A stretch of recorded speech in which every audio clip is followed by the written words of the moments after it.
जय भीम, नमस्कार। मैं हूं अशोक दास। आप देख रहे हैं दलित दस्तक और हमारे साथ स्क्रीन पे आप देख पा रहे हैं जेएनयू के समाजशास्त्र विभाग के चेयरमैन और देश दुनिया के जाने माने समाजशास्त्री professor Vivek Kumar. Supreme court का एक फैसला आया है कि अब रिजर्वेशन को लेकर सब कैटेगराइज किया जा सकता है और कुछ जातियों को जो कोर्ट के अनुसार पीछे छूट गई हैं उनको अलग से आरक्षण दिया जा सकता है। लेकिन जब भी आरक्षण की बात होती है उसके सबसे बड़े मायने सामाजिक तौर पे होते हैं, क्योंकि समाज है तभी रिजर्वेशन है। और जब इसकी व्याख्या करनी हो तो एक समाजशास्त्री से बेहतर शायद कोई नहीं होगा। सर, बहुत बहुत शुक्रिया आपका वक्त निकालने के लिए, और काफ़ी ये इम्पोर्टेंट विषय है और मैं आपसे लगातार रिक्वेस्ट कर रहा था वक्त देने के लिए, आपने वक्त दिया, बहुत शुक्रिया।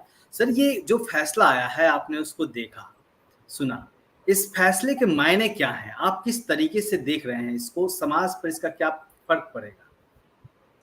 धन्यवाद अशोक जी। और सबसे पहले मैं ये बताना चाहता हूँ कि अब मैं चेयरपर्सन नहीं हूँ, मैं फॉर्मर चेयरपर्सन हूँ, ओके, भूतपूर्व ओके। अध्यक्ष। और जी, जी। ये जो मेरा वक्तव्य है ये पर्सनल है और इससे संस्थान का कोई लेना हुँ, देना नहीं है। ये मेरे शोध का विषय है, इसलिए मैं बोल रहा हूँ। सबसे बड़ी बात है जो फैसला उच्चतम न्यायालय की 7 जजेस की जो खंडपीठ से आया है, उसमें शेड्यूल कास्ट के बीच में सब कैटेगराइजेशन हो सकता है।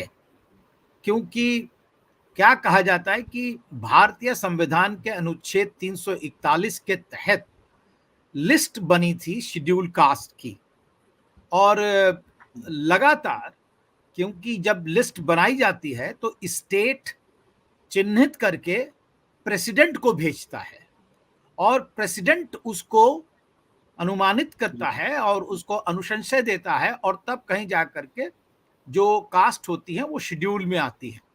और आपको जैसा पता होगा कि पहली बार हुँ, जो लिस्ट बनी थी 1935 act of India, government of India act 1935 के तहत शेड्यूल कास्ट शब्द ही उत्पन्न हुआ था।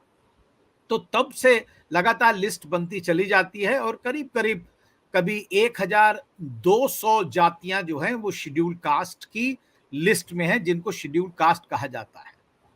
अब हुँ, आप सभी जानते हैं कि जो आज का निर्णय आया है उसमें यह कहा गया है कि जो जातियां पीछे छूट गई हैं रिजर्वेशन के अंदर, उनको जो है सब कैटेगराइज करके उनके अंदर जो राज्य हैं अपने स्तर पर वो उसके अंदर विभिन्न जातियों के लिए अलग अलग रिजर्वेशन कर सकते हैं। जी।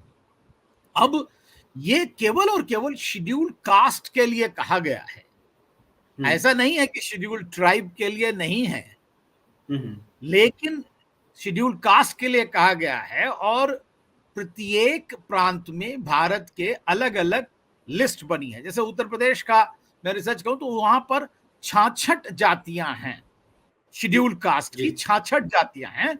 अब इसके अंदर आज का जो फैसला आया है, इसके तहत उत्तर प्रदेश की सरकार चाहेगी कि जो जातियां पीछे छूट गई हैं उनके लिए हुँ, क्वांटिफाइएबल यानी कि मात्रात्मक डेटा, और जो दिखाया जा सके डिमॉन्स्ट्रेटेड डेटा, या कि जो आंकड़ा मात्रा के रूप में रखा जा सके और जिसको दिखाया जा सके, ऐसा आंकड़ा रखें कि हुँ, ये जातियां, इनको अभी तक प्रतिनिधित्व नहीं मिला है, इसलिए इनका रिजर्वेशन अलग से हुँ, किया जाएगा। लेकिन उसमें भी प्रत्येक किसी जी। भी जात के लिए 100% रिजर्वेशन नहीं किया जाएगा, ऐसा मंतव्य माननीय हुँ। उच्चतम न्यायालय का है। सर, कई लोगों का कहना है कि समाज के भीतर कहीं न कहीं इससे एक 2 जातियों के बीच में टकराव की स्थिति उत्पन्न होगी। कई लोग ये भी आशंका जता रहे हैं कि रिज़र्वेशन को एक अलग तरीके से खत्म करने की कोशिश है। आप इसको किस तरीके से देखते हैं? देखिए, मुझे लगता था कि ऐसा कोई भी फैसला आने से पहले जी। अ, वैज्ञानिक तौर पर और हुँ, हुँ, समाजशास्त्रीय दृष्टिकोण से बहुत बड़ा शोध होना चाहिए था, रिसर्च होना चाहिए था।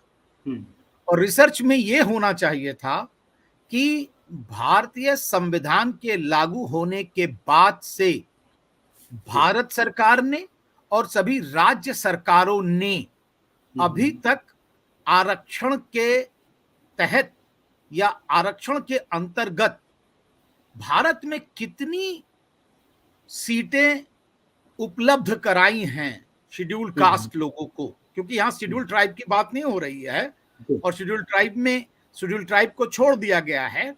केवल जो है रिजर्वेशन विद इन रिजर्वेशन जो है वो विद इन कास्ट जो है कहा गया है शेड्यूल कास्ट के लिए, अनुसूचित जाति के लिए। तो हुँ, अगर सचमुच माननीय उच्चतम न्यायालय को ये फैसला देना था कि कुछ जातियां पिछड़ी रह गई हैं, हुँ, हुँ, तो कम से कम उनको ये डेटा मंगाना चाहिए था कि हुँ, 19 हुँ, सन 50 से जब हमारा संविधान लागू हुआ तब से अब तक भारत की केंद्र सरकार ने और पूरे भारत के राज्य सरकारों ने अभी तक कितने पदों को सृजित किया है आरक्षण के हुँ, अंतर्गत।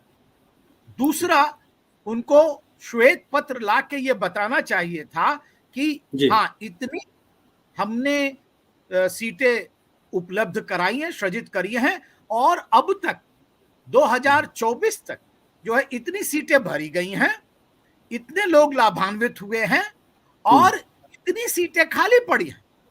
हुँ, और कितनी सीटें जो हैं जिस प्रकार प्राइवेटाइजेशन हुआ है हुँ, अभी तक, और विशेषकर जो पब्लिक सेक्टर की यूनिट हैं जिसके जी, अंदर चाहे बैंक आते हों या ना आते हों, चाहे उसके अंदर और भी कई यूनिट आते हों, उनके अंदर जिनको हमने निजी हाथों में सौंप दिया है, उसकी वजह हुँ, से दलितों की कितनी हानि हुई है, कितने उन्होंने पद खोए हैं। हुँ, अगर जब तक ये श्वेत पत्र में ये नहीं आता है तो हम ये हुँ, कैसे कह सकते हैं कि कुछ जातियों ने आरक्षण से लाभ लिया है बिना मेहनत करे हुए, बिना पढ़े हुए, बिना हुँ, उन्होंने अपनी जो है मेहनत, मकसद, खून पसीना त्याग हुँ, जो सब किया वो सब नागण कर करके और केवल और आरक्षण से लोग बढ़ जाते हैं आगे, ये नहीं समझ में आया। दूसरी जी, तरफ 70 सालों में कुछ जातियों ने मेहनत करी होगी, मशक्कत करी होगी, अपना खून पसीना बहाया होगा, त्याग किया होगा।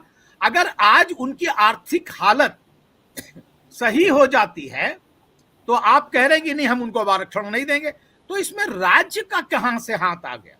तो हुँ, इसलिए मुझे लगता है बिना शोध के, बिना शोध परख आंकड़ों को रखे हुए कोई हुँ, भी निर्णय विघटनकारी हो सकता है, विभाजनकारी हो सकता है। जी।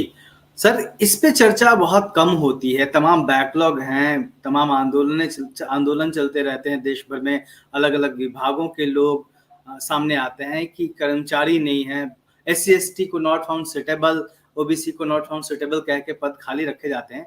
तो अगर आरक्षण मान लीजिए कि सब कैटेगराइज़ किया जाता है, मिल भी जाता है, तो ये जो समस्या है, जो असली जी, समस्या है कि सीट होने के बाद भी, पद होने के बाद भी लोगों को भर्ती नहीं किया जाता, इस पे नहीं बात किया क्यों नहीं जाता। होती पहले? नहीं, देखिए एक तो सबसे बड़ी बात यही है कि हुँ, जब आप लेकर के जाएंगे तो सब कैटेगराइजेशन करने के लिए हुँ, आपको जाति जनगणना करानी पड़ेगी हुँ, प्रत्येक जात की, क्योंकि भारत में हुआ क्या है कि जब गणना होती है तो क्या करते हैं, 6-7 जातियां हैं, है हुँ, ना? चाहे उत्तर प्रदेश में चमार हो और हुँ, बिहार में पासवान हो, हुँ, महाराष्ट्र में जो है वो महार हो, और हुँ, उधर होलियार और जो एड़वास, और इसी प्रकार के वन क्या बोलते हैं आदि द्रविड़ा जिसको बोलते हैं चकलियार, जी, इस प्रकार के बैरवा जो है राजस्थान के अंदर, हुँ, हुँ, जाटिया जो है मध्य प्रदेश के अंदर, हुँ, इस हुँ, प्रकार तेलंगाना की, में कुछ जातियाँ हैं। हाँ उसी तरह जिसे कहना चाहिए माला और मादिका हैं। जी, तो इन सब, होलियार कर्नाटका में है। तो इस प्रकार के 7-8 जातियों को उनकी गिनती के आधार पर यह कहा जाता है कि यही सब खाए जा रही है। हुँ, मेरा मानना है कि जो साइंटिफिक स्टडी होती है, जिसको हम लोग अंग्रेजी में कहते हैं इंडिसीज, सूचकांक बनाना, यानी कि प्रत्येक 1000 पर या प्रत्येक 100 पर कितना प्रतिनिधित्व है। जो मेरा रिसर्च है, जैसे मैंने उत्तर प्रदेश में रिसर्च किया था, तो वहां पर मैंने देखा कि शेड्यूल कास्ट के अंदर मैंने उनके अंदर जो है लिटरेसी रेट है ना, उनका सूचकांक निकाला, तो ऐसे तो लगा कि जो चमार समाज है वो मतलब कई उसकी और जातियां हैं, जिसके अंदर वो धूसिया भी है, जूसिया भी है, जाटव भी है, सबको एक साथ मिला लिया जाए तो करीब करीब 50% शेड्यूल कास्ट में एक कास्ट आती है, चमार जाटव की। अब दिक्कत यह है कि ऐसा लगता है कि वो पूरा सब खाए जा रहे हैं, लेकिन मैंने क्या किया कि निकाला कि भाई 100 में से कितने पढ़े लिखे हैं उनमें, ओबीओ में मैंने निकाला कि 100 में से कितने पढ़े हैं, उसमें पासी में निकाला, और इसी प्रकार मैंने कोयरी में सॉरी जो वाल्मीकि में, हाँ वाल्मीकि में निकाला, तो मैंने पता चला कि 100 में से 17% ही लोग पढ़े लिखे सभी जातियों में आ रहे हैं। धोबियों में भी 17% है, और मतलब जाटव्स और चमार्स में भी 17% है, यानी कि 100 में से 17 सभी में आ रहा। लेकिन क्योंकि वो 1.5 करोड़ हैं, इसलिए उनका 17% ज्यादा होगा। तो जो न्यूमेरिकल स्ट्रेंथ वाले लोग हैं वो ज्यादा प्रतिनिधित्व करेंगे। ये माहौल, ये बाकायदा लिखित रूप में प्रमाणित है, इसमें कोई डिमॉन्स्ट्रेटेबल डेटा या इसमें कोई आंकड़ा नहीं चाहिए। लेकिन हमने अगर ऐसा किया तो उनके साथ ज्यादती होगी, क्योंकि उनके नंबर तो बढ़ जाएंगे, लेकिन दूसरी जातियों के जो नंबर कम हैं, क्या उनको प्रतिनिधित्व मिल पाएगा? आपने जैसे बताया कि उनमें आप कहेंगे एनएफ नॉट फाउंड सूटेबल, और तो और पहले जैसे 70 में चला करता था कैंडिडेट्स नॉट अवेलेबल, बाद में जब लोग आने लगे तो कहा कैंडिडेट्स नॉट फाउंड सूटेबल। तो माननीय उच्चतम न्यायालय ने ऐसी कोई भी परिपाटी नहीं डाली है कि वह इस मानवीय आपदा, जो इसको मैं मानवीय आपदा कहूंगा, क्योंकि मानवीय आपदा के आधार पर आप इधर सीट के बैठे हो और मैं उधर बैठा हूं, तो मैं आपकी जो है मेरिट बता दूंगा। तो हर व्यक्ति के अंदर एक ना एक सामाजिक, जिसे कहना चाहिए एक दीवार होती है, जिससे कि वो विपक्षी को एक्सेप्ट नहीं कर पाता। और जब तक ये भावना, ये जो सामाजिक भावना है, अगर ये निहित रहेगी, तब तक candidates will not be found suitable. और अगर कैंडिडेट्स नॉट फाउंड सूटेबल है तो सीटें खाली रहेंगी, उधर भी और इधर भी। इसीलिए मैं कह रहा हूं कि पहले सरकार एक आंकड़ा दे दे कि आपने कितनी सर्जित किया और कितनी भरी और कितनी खाली है, लेकिन वो खाली नहीं बताते हैं, बस केवल बताया जा रहा है कि हमारा आरक्षण 70 साल से चल रहा है। अरे भाई 70 साल में आपने कितने लोगों को आगे बढ़ाया, इसका तो आंकड़ा दे दो। जी जी।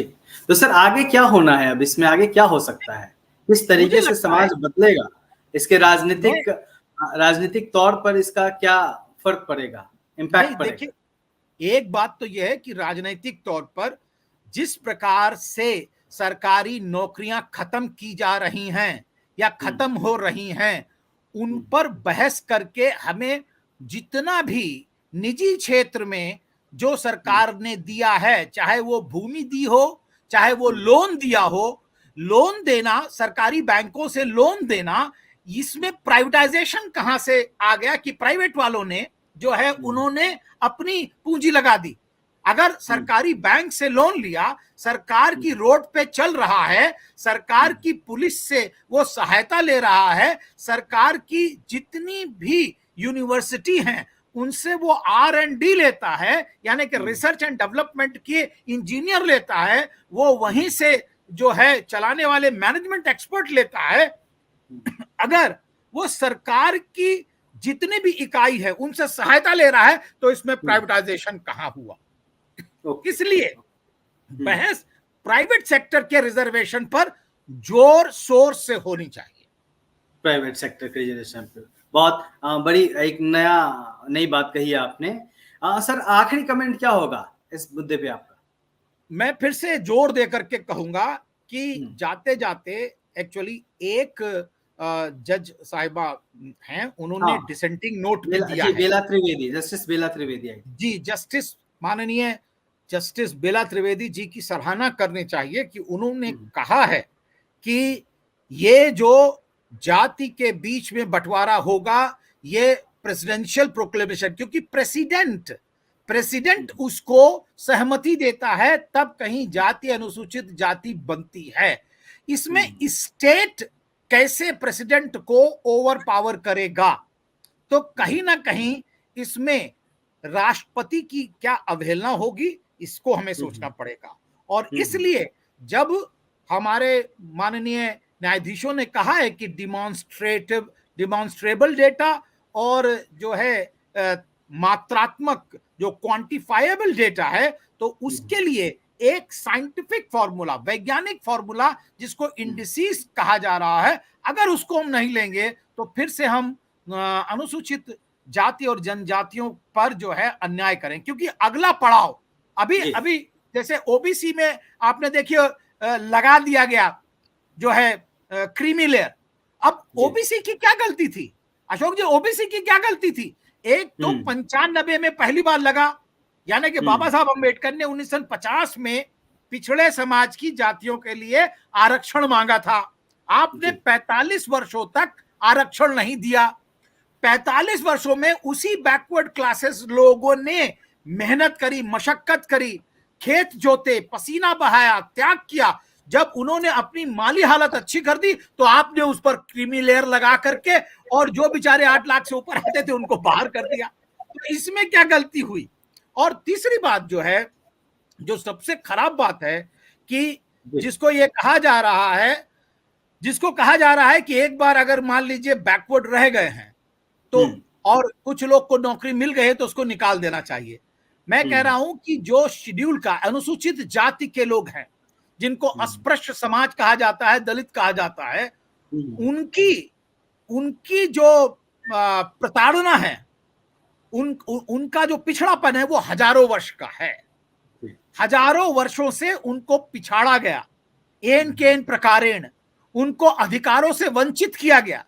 और अब एक पीढ़ी में अगर मान लीजिए कोई आईएएस बन गया तो आप कह रहे हैं जो सैकड़ों पीढ़ी का पीछे का जो सांस्कृतिक पूंजी थी, जिसका क्षय हुआ था, जिसका उसको हानि हुई थी, वो सांस्कृतिक पूंजी की हानि हजारों वर्षों की, कई पीढ़ियों की जो सांस्कृतिक पूंजी की हानि है वो एक पीढ़ी में वो बराबर हो जाएगी। ये मुझे लगता है कि नितांत गलत धारणा है, इसको भी सही करना पड़ेगा। जी सर, आखिरी सवाल है और इसका जल्दी से जवाब दीजिएगा प्लीज, कि समाज के भीतर एक मैसेज तो है, कहीं ना कहीं बातचीत होती रहती है कि कुछ खास लोगों ने ज्यादा रिजर्वेशन ले लिया। अब जब ये फैसला आया है तो समाज के भीतर भी लोग इसको अलग अलग तरीके से देखेंगे। हो सकता है कुछ लोग खुश हों कि हाँ अब हमें प्रतिनिधित्व मिलेगा, अब हमें रिजर्वेशन ज्यादा मिलेगा। लेकिन जो चीजें आप बता रहे थे, तो समाज को किस तरीके से सावधानी पूर्वक, चूंकि आप इंटेलेक्चुअल भी हैं और आपने समाज का अध्ययन भी किया है और आप बारीकी से चीजों को बता रहे हैं, समाज को किस तरीके से इस फैसले को देखना होगा, क्योंकि ये बड़ा इंपॉर्टेंट है। क्योंकि देखिए क्या है कि समाज के अंदर आरक्षण एक तरह से व्यक्तिगत प्रगति होती है। जिसको आरक्षण मिलता है उसका पूरा परिवार, उसके चाचा ताऊ नहीं बढ़ जाते हैं।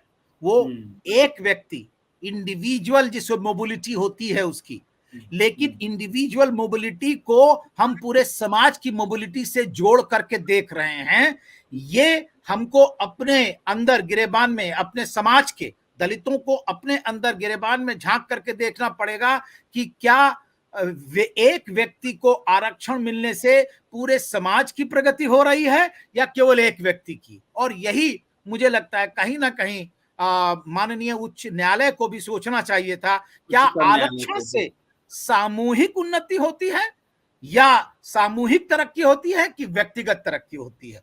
ये हम अगर समझा ले गए, और दूसरी तरफ हमें प्रति 100 व्यक्तियों के आरक्षण की गणना करनी पड़ेगी। आप उसको 100 प्रति 100 नहीं करते हैं तो एक जात में प्रति 1000 व्यक्ति पर कितने लोग आरक्षण में आ रहे हैं, ये गणना करके तब अगर लिस्ट बनाएंगे तो हम न्याय करेंगे। और दलित समाज के अंदर भी जो बंटवारा करने की एक तरह से होड़ होगी इस समय कि हाँ हमको मिल रहा है और वो मेरा हिस्सा खा रहा है, ये गलत धारणा बचानी पड़ेगी।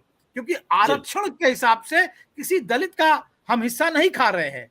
अगर सचमुच वो सक्षम है तो उसको भी उसी प्रकार की समानता के तहत आगे बढ़ रहा है। वो ये नहीं है कि जो है वो पीछे रह कोई गया किसी है, का हक ले रहा है। हाँ हक नहीं मार रहा है, क्योंकि आरक्षण में उसको भी उतना हक है। लेकिन जी, और सबको अगर कम्पीट करना है कहीं ना कहीं। नहीं, आप ये देखिए कि अगर ये सचमुच लगाना था तो आप बताइए कि जो मतलब ईडब्ल्यूएस, इकोनॉमिकली वीकर सेक्शन का आरक्षण हुआ है, तो उनकी हजारों वर्ष की सांस्कृतिक पूंजी को आपने केवल 8 लाख में जोड़ दिया। और अब क्या कर रहा है, क्योंकि माता पिता की आय नहीं जुड़ती है, तो उसमें क्या करते हैं लोग, माता पिता क्या करते हैं, पूरी आय अपने बच्चे के नाम कर देते हैं और खुद गरीब बन जाते हैं, और फिर उसको आय का प्रमाण पत्र मिल जाता है और बाद में वो मजा कर रहा है। तो जो जिस प्रकार से ईडब्ल्यूएस का आरक्षण का आडंबर चढ़ा है, मुझे लगता है उस पर भी उच्चतम न्यायालय को जल्दी ही डिसीजन देना चाहिए। जी, बहुत बहुत शुक्रिया सर, काफी बारीकी से आपने इस मुद्दे को समझाया और मुझे लगता है कि अभी कई सवाल ऐसे हैं जिसके जवाब आने बाकी हैं और संवैधानिक रूप से जो एक उसी के भीतर, जो पीठ के भीतर एक जज ने सवाल उठाया, जस्टिस ने सवाल उठाया, वो भी एक गंभीर मुद्दा है, उस पे भी बात अभी आगे जरूर होगी। पार्लियामेंट सेशन चल रहा है, उम्मीद की जानी चाहिए कि शायद इस पे पार्लियामेंट में डिस्कशन हो सकता है और सबसे बड़ी चुनौती होगी जाति जनगणना की कहीं ना कहीं सरकारों के सामने। बहुत बहुत शुक्रिया सर। Thank you. तो देखते रहिए दलित दस्तक। जय भीम।